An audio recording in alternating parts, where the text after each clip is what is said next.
एक एक घड़ी और मुहूर्त में जन्म लेने पर भी सबका भाग्य अलग अलग क्यों? एक बार ये प्रश्न एक राजा के दिमाग में आया और उसने कुछ विद्वान ज्योतिषियों और महात्माओं की सभा बुलाई और उन सब से ये पूछा, मेरी जन्म पत्रिका के आधार पर मेरा राजा बनने का योग था और मैं राजा बन गया, लेकिन इस समय और इस मुहूर्त में बहुत से लोगों ने जन्म लिया होगा परंतु वो राजा नहीं बन सके। इसका क्या कारण है? राजा के इस प्रश्न से सब सोच में पड़ गए। कुछ समय के लिए सन्नाटा छा गया। फिर अचानक एक वृद्ध महात्मा खड़े हुए और बोले, महाराज, आपको राज्य की सीमा से कुछ दूर घने जंगल में एक महात्मा मिलेंगे। उन्हीं से आपको इस प्रश्न का सही उत्तर प्राप्त हो सकता है। राजा के लिए इस प्रश्न के उत्तर की जिज्ञासा इतनी तीव्र थी कि राजा ने उसी समय जंगल की ओर प्रस्थान किया। जंगल में खोजते खोजते उन्हें एक महात्मा मिले जो पेड़ के नीचे बैठकर उस पेड़ की पत्तियां खा रहे थे। राजा ने उस महात्मा के पास जाकर वही प्रश्न किया, किंतु महात्मा क्रोधित होकर बोले, मैं पत्तियां खाने में व्यस्त हूँ, समय नहीं है मेरे पास तेरे प्रश्न के उत्तर के लिए। जा, इस पहाड़ी के बीच एक और महात्मा तुझे मिलेंगे, उन्हीं से पूछना इस प्रश्न का जवाब।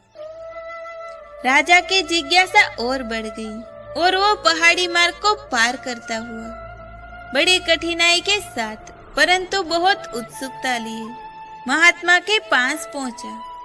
राजा ने देखा कि वो महात्मा बड़ी ही तन्मयता के साथ मिट्टी खा रहे थे। राजा ने उस महात्मा के पास जाकर वही प्रश्न किया, परंतु वो भी क्रोधित होकर बोले, मैं भूख से बेहाल हूँ, मैं पहले अपनी भूख शांत करूँ या तेरे प्रश्न का उत्तर दूँ। आगे बढ़ और पहाड़ी की चोटी पर जा, वहाँ एक आदिवासी बालक रहता है, वही दे सकता है तेरे प्रश्न का उत्तर। परंतु ध्यान रहे, वह शीघ्र ही मृत्यु को प्राप्त होने वाला है।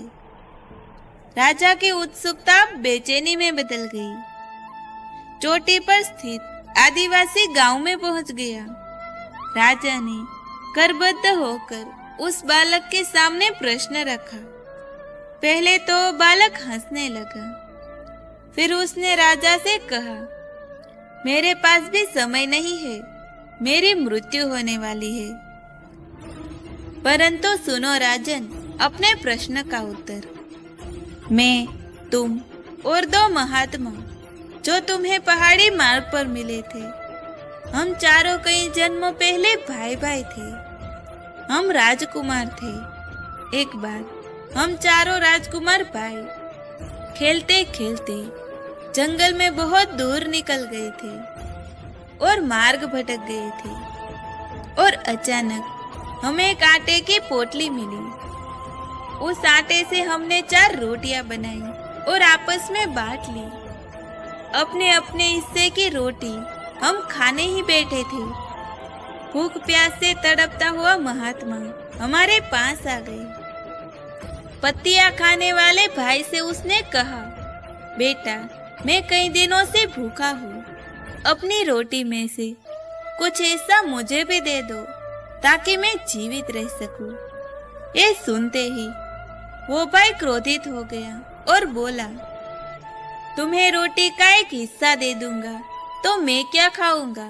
नीचे गिरी हुई पत्तियां, चल भाग यहाँ से।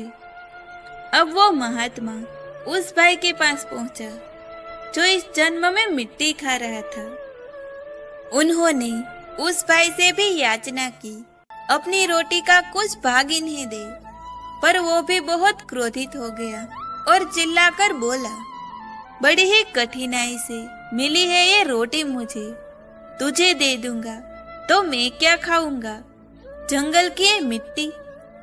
उसने भी उस महात्मा को वहां से भगा दिया। भूख से बेहाल वो महात्मा मेरे पास भी आए। तब मैंने भी अधीरता से ही उत्तर दिया, मैं नहीं दे सकता अपनी रोटी का हिस्सा। अगर मैं तुम्हें दे दूंगा तो मैं क्या भूखा मरूंगा? जाओ और आगे बढ़ो। और अंतिम आशा लिए वो महात्मा आपके पास भी आए और आपने बड़े ही आदर और प्यार के साथ आधा हिस्सा उन्हें दे दिया। वो आधी रोटी खाकर वो महात्मा बहुत खुश हुए और बोले, तुम्हारा भविष्य तुम्हारे व्यवहार तुम्हारे कर्म के आधार पर ही मिलेगा।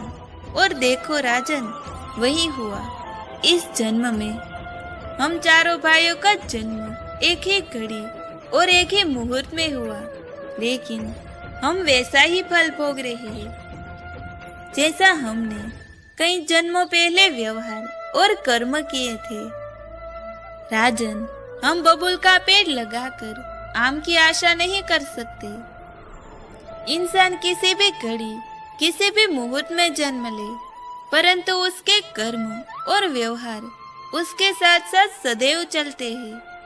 फिर मिलेंगे दोस्तों अगली वीडियो के साथ।